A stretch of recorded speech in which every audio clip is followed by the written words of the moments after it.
Time now for yours truly, Johnny Dollar.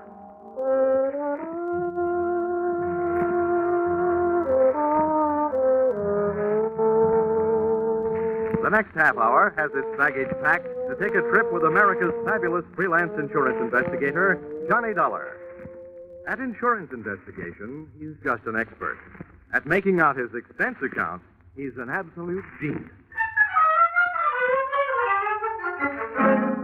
Expense account submitted by Special Investigator Johnny Dollar to Frederick Kimball, General Manager, Fine Arts Insurers Incorporated, New York, New York. The following is an accounting of my expenditures in the investigation of the stolen portrait of the Duke of Massen, or who opened the season on canvasback Duke.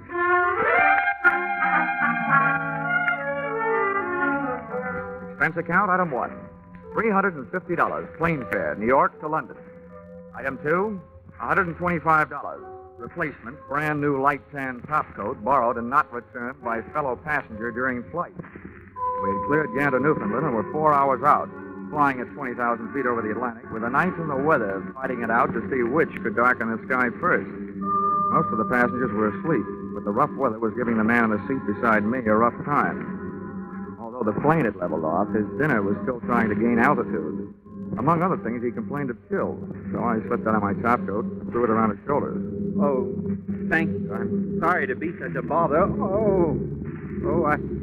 I think I'll try a drink of water. Okay, I'll buzz for the steward. No, don't bother. She's up forward. Maybe the walk back will do me some good. I'll be right back. I'll be here.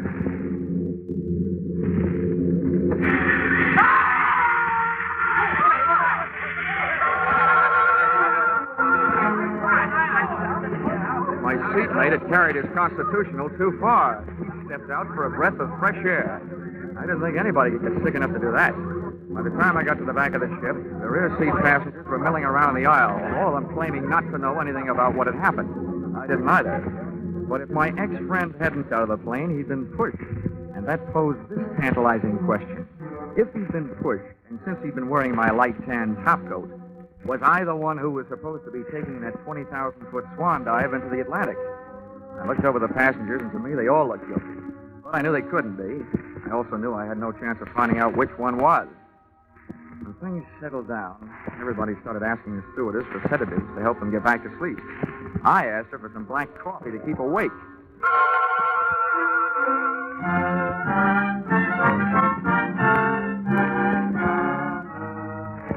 By 4 o'clock the next afternoon, I was in good health, in London, and in the office of your policyholder, Dexter Morley. Yes, I've been expecting you, Dollar. Your company cabled that you were coming. Very generous of them to send you all the way over here to help. The way I have to pad my expense account to make an honest living. Don't ever accuse my clients of generosity. Oh? Oh, no. They aren't being soft-hearted benefactors. They're being hard-headed businessmen. If that painting stays lost, it'll cost them $250,000. Well, I'd better brief you from the beginning. Oh, if I yawned during your story, Morley, don't mind. I'm just sleepy. I see. Very well, I'll make it brief, Dollar. Well, during my lifetime, I've developed an overwhelming appreciation for fine painting. Unfortunately, I have not been able to develop the fortune that should go with it. As a result, I haven't only not been able to paint great paintings, I've not been able to afford to travel to the museums around the world where the great masterpieces hang. I guess there must be a lot of people stuck in the same fix. Exactly, and that's what gave birth to my plan. I have organized what you might call the Masterpiece of the Month Club. Its members are 12 of the top museums and galleries in the world. This plan calls for them to rotate their most famous paintings. In other words, if the people can't afford to come to the pictures, my scheme brings the pictures to the people. A new one, every month. Oh, that's very interesting, Mr. Morley. But let's talk about the one that got away. Oh, yes, of course. I was merely outlining the background of this case to delineate my responsibility in the matter. Well, so now we know that you feel personally responsible for the loss of the painting, even though it's well insured.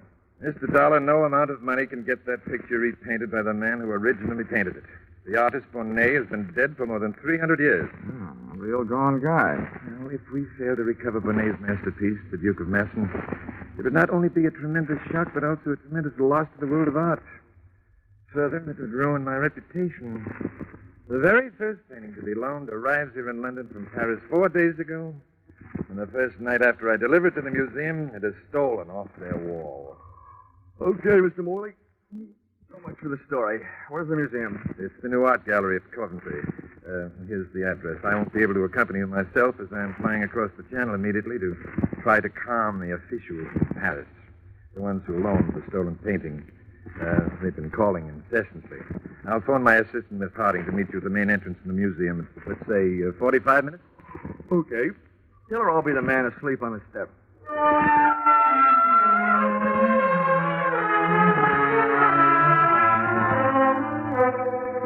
Expense account, item 3. Sixpence halfpenny, London papers. To read while waiting for Miss Harding at museum entrance. No matter what I told Mr. Morley, I was afraid to go to sleep. Page 1 of each newspaper referred to my reason. The misadventure which had occurred on the plane the night before. A possible attempt on my life. Then along came another good reason for my lids not drooping. Miss Harding was an eye-opener. Speaking in artistic terms, no painter could completely capture her dimensions. A sculptor could come closer. As far as I was concerned, so could she. And she did. Would you see Mr. Dollar? It would indeed. I'm Miss Harding. Mr. Morley indicated that I might find you asleep. I say that must have been a shocking experience on the way over. Oh, not only shocking, but frustrating. Oh? Yes, there was nothing much that could be done. We circled long enough to drop a few life rafts, some flares, and a big glob of yellow oil to help mark the spot. Then all the pilot could do was call for the air sea rescue boys and hope. Yes, it's been in all the papers the whole day. Poor chap. Yeah, it could be that there, but for the grace of a light tan topcoat, go I. What was that? Oh, nothing. Well, shall we go museum prowling? Yes, of course, though. Well, there isn't much to see, just a blank space on the wall. Well, let's take a look anyway.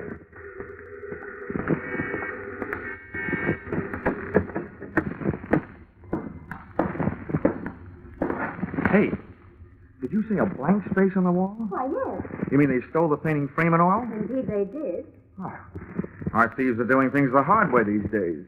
Usually they just cut the painting out of the frame, stick it under the coat, and make a getaway. Yes, Mr. Dollar, I know. But perhaps this job was done by a beginner, or perhaps the burglar was interrupted and had to make a run for it, frame and all.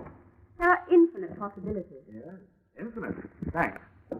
Mr. Dollar, frankly, I think this trip here to the museum is an utter waste of time. I've gone over the whole situation with a gentleman from Scotland Yard. There isn't so much as a single fingerprint. Miss Harding, I have yet to solve the case with a fingerprint.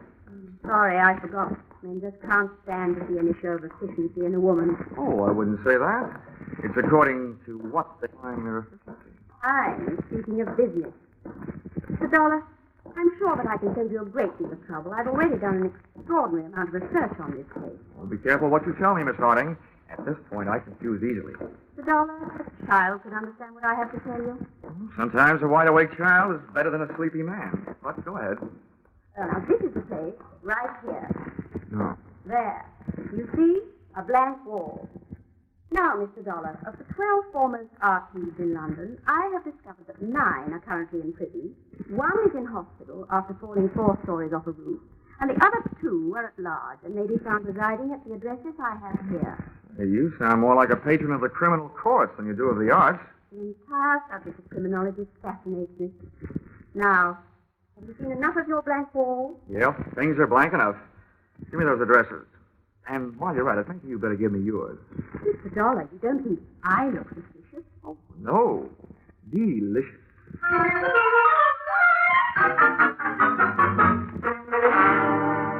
Expense account, item 4. 5 shillings. Cab fare to Scotland Yard. Tip to driver, 2 bob.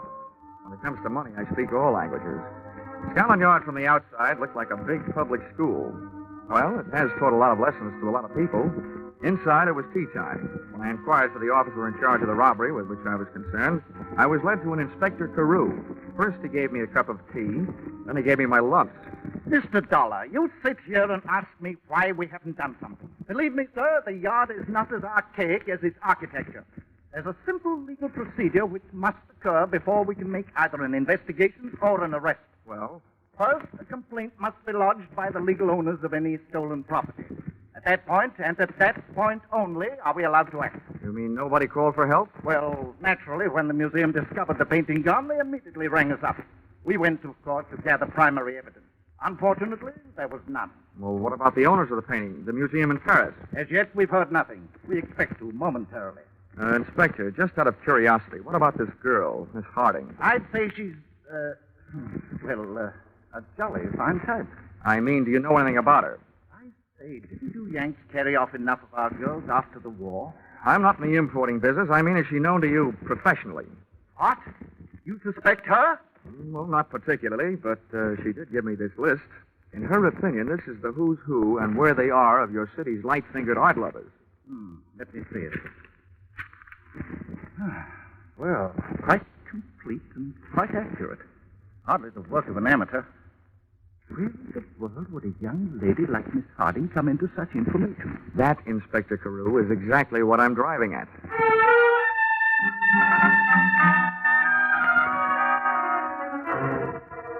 Back in a taxi headed from Scotland Yard on my way to check into the Mount Royal Hotel, I gave my eyes a rest at the risk of missing the sightseeing, but my mind refused to follow suit.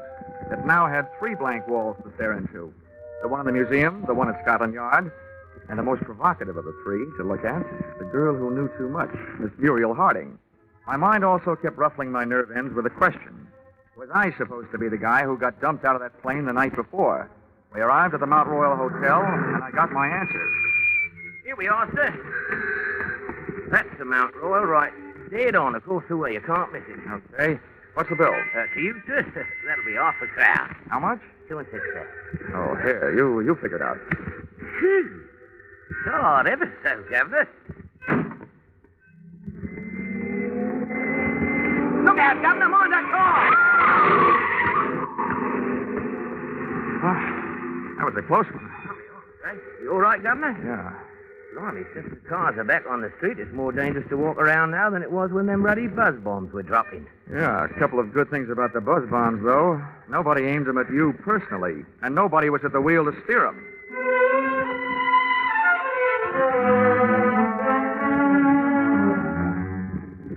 That made it official.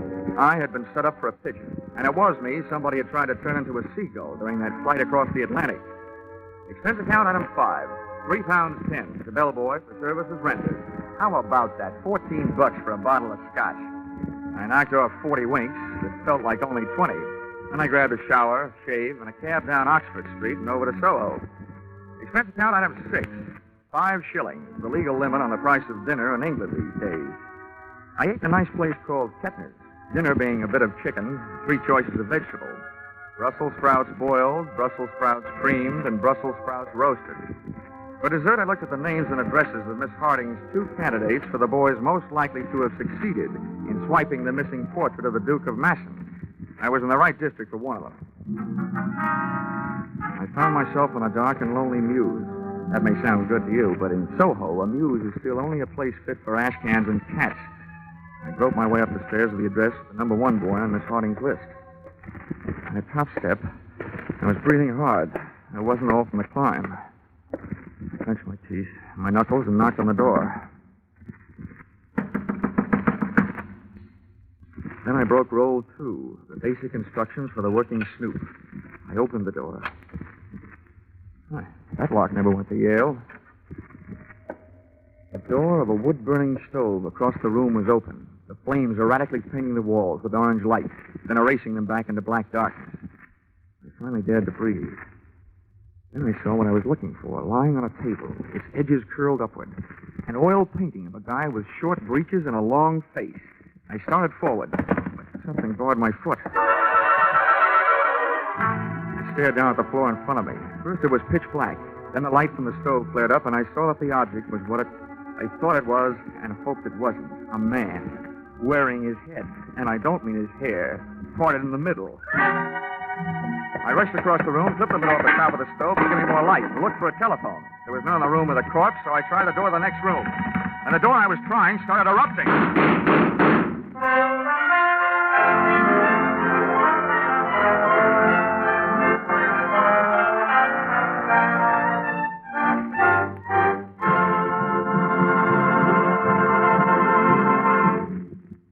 In just a moment, we'll return to the second act of Yours Truly, Johnny Dollar. But first, we want to remind you that those delightful, charming neighbors, Ozzie and Harriet, are coming back home next Sunday night, coming back to CBS. You'll be able to join them on most of these same stations at 6:30 Eastern Standard Time, just before the Jack Benny Show. Ozzie and Harriet now have their own sons, Ricky and David, playing themselves in place of the young actors who formerly portrayed them. So make it a party for your whole family when Ozzie and Harriet, Ricky and David come home with their fun and laughter to CBS next Sunday night. And now, back to yours truly, Johnny Dollar.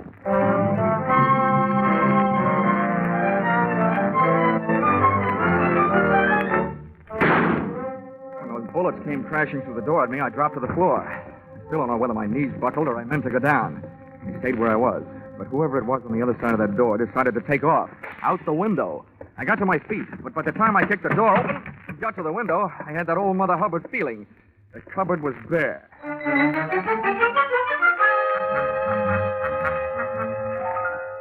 And that's what I'm doing here in your flat, Miss Harding. After my little adventure, the first thing I did was to call the police. And the second was to come here to call on you, the girl who steered me into that shooting gallery. Well, you needn't sound so annoyed at me. Of course, I advised you to go there, but after all, it was your duty. And you did recover the picture. And almost lost my health doing it for the third time. Really? Yes, really. First, somebody tried to make a sea-going paratrooper out of me. Then they tried to make me part of the pavement by running me down with an auto. And now tonight, somebody on the other side of a door tries to turn it into my personal copy of the Pearly Gate. That's really enough for me.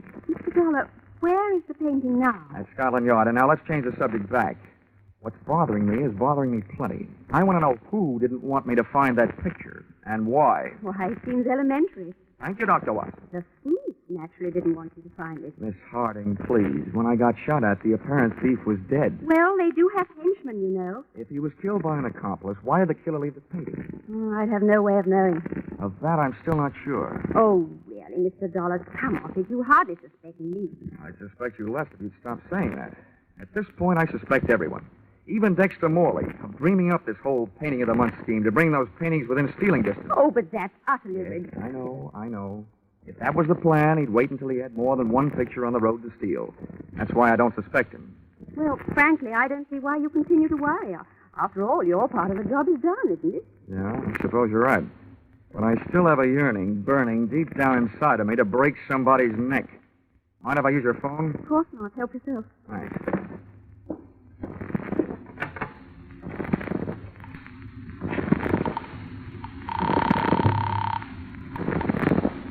This is the transatlantic overseas operator.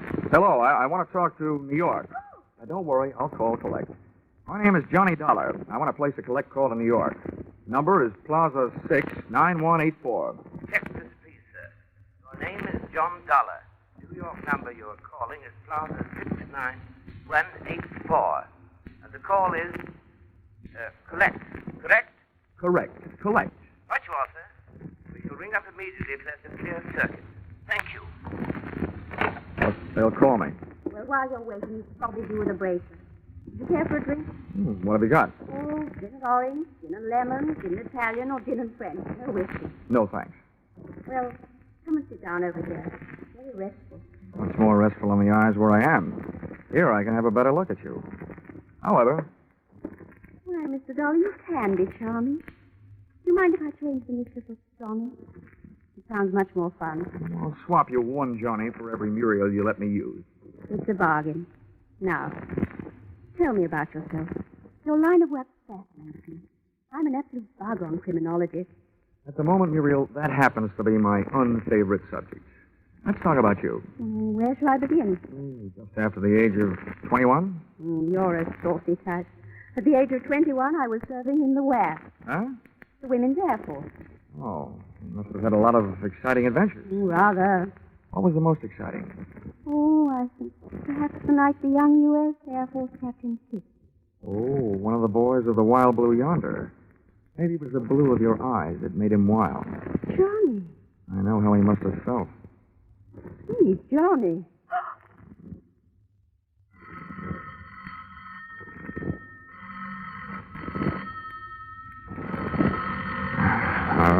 I'll be right back. All right, darling. Hello? Are you there? Are you there? Of course I'm here. Mr. Dollar? That's right. We're ready with your call to New York. The signal at the end of 3 minutes. Are you ready to talk? The minute you stop. Right you are, sir. Carry on. Hello? Hello? Is this the Fine Arts Insurers? I want to talk to Mr. Kimball. Yes, Dollar. I'm on the line. Go ahead. Well, you can stop worrying, Kimball. I got the painting back. You say you did get it back? That's right. It's safe. All you'll have to pay is the price of a new frame. But that you say, what happened to the frame? Well, the guy who swiped it took the painting out of the frame. I don't know where it is. Well, ask the culprit what he did with it. I can't. He's dead. Well, then look for it. That frame itself is worth $10,000. It was insured along with the painting. Okay, Fred. Don't blow out any bridge work. I'll look around for it. Give it everything you've got, Dollar. You're too near doing that already. What do you say? Okay, Fred. I'll cable you what happens. Goodbye. Well, Muriel, vacation's over. I just got put back to work. I gather from your conversation you want to send you chasing off into the night to look for the picture frame. Yeah, that's it. Oh, it's ridiculous. The thief had probably already found it somewhere in that fellow's flat. I'll check that. But my work is personal service. But oh, must you go, Johnny? It's only 10:30. Couldn't you put it off till morning? Well, there's nothing I'd like better, but... Couldn't you stay even for a little while? Well, just long enough to calm my nerves.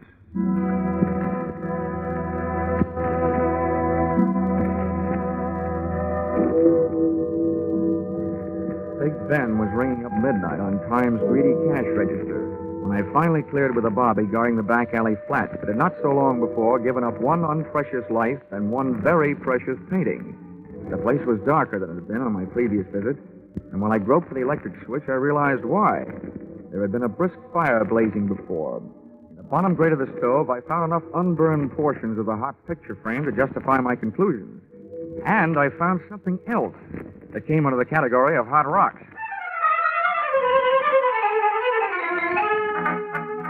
Expense account, item 7. Cab fare to the office of Dexter Morley. The front door was not only locked, it was barred. However, at the back of the building, I had better luck. A loose window down to the basement. I had broken a law, but I didn't want to break my neck, so I snapped on a light. The basement was loaded with cabinet-making equipment. But for my dough, they weren't making any cabinets. There was a bench with a power drill, and on the floor below it, a pile of sawdust and wood shavings. That was normal enough, but the sawdust pile was glinting with tiny specks of crystallized glue. With what I had now, all I had to find was Dexter Morley. He made that easy. He found me. Stay down there, Dollar. Right where you are. Well, welcome home from that trip to Paris you didn't take. That gun in your hand suggests that I'm right about one thing, anyway. Yes, and what would that be? That whoever took those shots at me earlier tonight was probably not an Englishman. The bobbies over here don't carry guns, which makes most English mugs afraid to. You're an American. That's interesting, but hardly valuable. I've got some more. How valuable is this? I think you're in on, or at the head of, a very high-class smuggling racket. And I think you set up that painting of the month scheme of yours to establish just about the neatest method of smuggling that I've ever heard of. You're very generous, but I know how I operate, so what you could tell me about it could do nothing more than bore me. What I want from you are the diamonds. Maybe I can trade you. Some diamonds for some answers. You're in no position to bargain. Give me the diamonds or I'll shoot you and take them off you. No, wait a minute. I'd better explain my bargaining position. And I think you'll admit it's not the worst. Since you must have followed me here, you know I took a cab from the murder flat. One without a taillight, so you don't have the number. But, brother, I do. And the diamonds are jammed down behind its back seat. Now, let's bargain. Why, you... All right. What do you want to know? Just let me do the guessing, and check me if I'm wrong. You set up a chain of famous paintings which would move around the world through your branch offices. As each one passed through your hands here, the frame was to be dismantled and holes bored in it at the joints for the purpose of smuggling diamonds. Right so far? Yes, Dollar, right. But remember, the more you are right about, the worse it is for me. So naturally, the worse it is for you. We'll take care of that later. This scheme of yours is fascinating. The stuff moves around the world in the picture frames, under official armed guard, and enjoying virtual diplomatic immunity through customs. It's great. It would have been great if it hadn't been for that heavy-handed oaf. Oh, that fills in a missing link. From out of the night comes a burglar, steals your first loaded picture, shoves the frame into his stove to get rid of it. You arrive, cream him with your gun, then I arrive, interrupting you before you get what you want out of the burning frame, and then... You saw what happened to him when he resisted me, Dollar. But now you must realize that I won't hesitate a moment. It works the other way, doesn't it? You kill me, who tells you the number of that taxi? And without it, you'll never get your diamond. There are ways. Keep your hands behind you. Painful? I thought so. Your head will wear out before this gun barrel does. Now, Feel more like talking? Just enough to tell you one more thing. You can tell that blonde accomplice of yours I was onto her from the start. Johnny, what do you mean? What? Ow! Don't shoot back.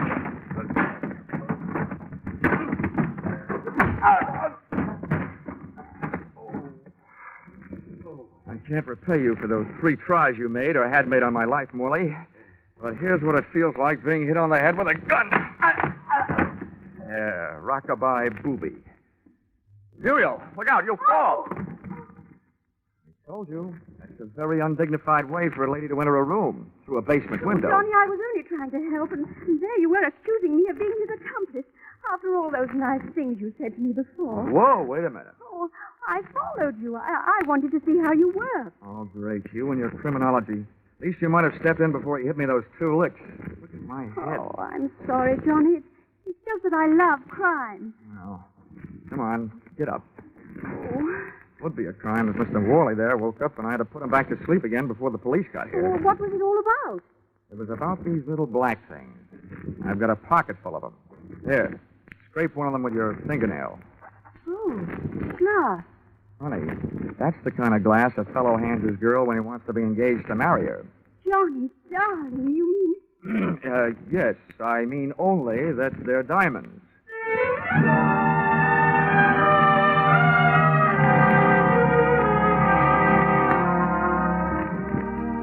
Expense account, item 8, $350. Plane fare out of attempted matrimony by the party of the second part. Item 9, $25. Gift to Muriel Harding. 2 books, one on the art of crime, the other on the art of cookery, in the hopes that the latter might attract her to the pursuit of a more womanly hobby. Item 10, 10 cents. Roma Seltzer. Purchased upon landing at Gander, Newfoundland. The only thing still fighting me on this case were those Brussels sprouts I had at dinner in London the night before. Expense account total, $1,563.40. If you find any slight discrepancy in this amount, in my favor, blame it on my confusion and lack of understanding of the international rate of exchange. The only thing I like to exchange at this point is my head with its 2 new lumps. Wishing you the same, yours, truly, Johnny Dollar.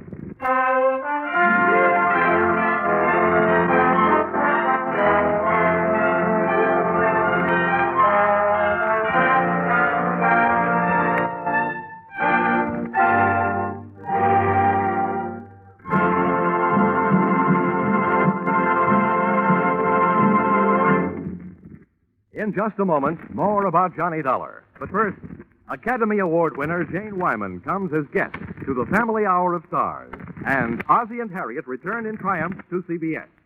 These are 2 headline-making events for next Sunday night.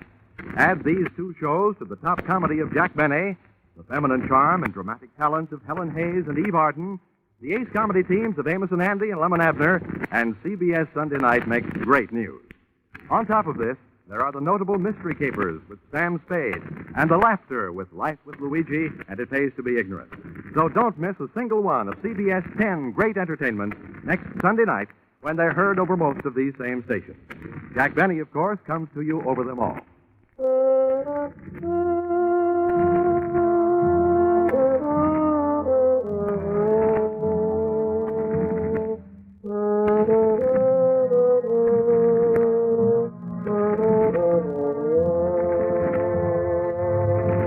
Listen in again next week when CBS brings you Yours Truly, Johnny Dollar, with Charles Russell as Johnny. Yours Truly, Johnny Dollar is written by Paul Dudley and Gil Dowd, with music by Mark Warnow, and is produced and directed by Richard Sandville for CBS, the Columbia Broadcasting System.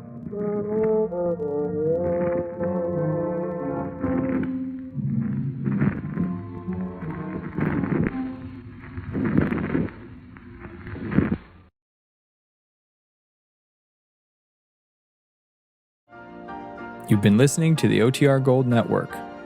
Find more classic radio at otrgold.com.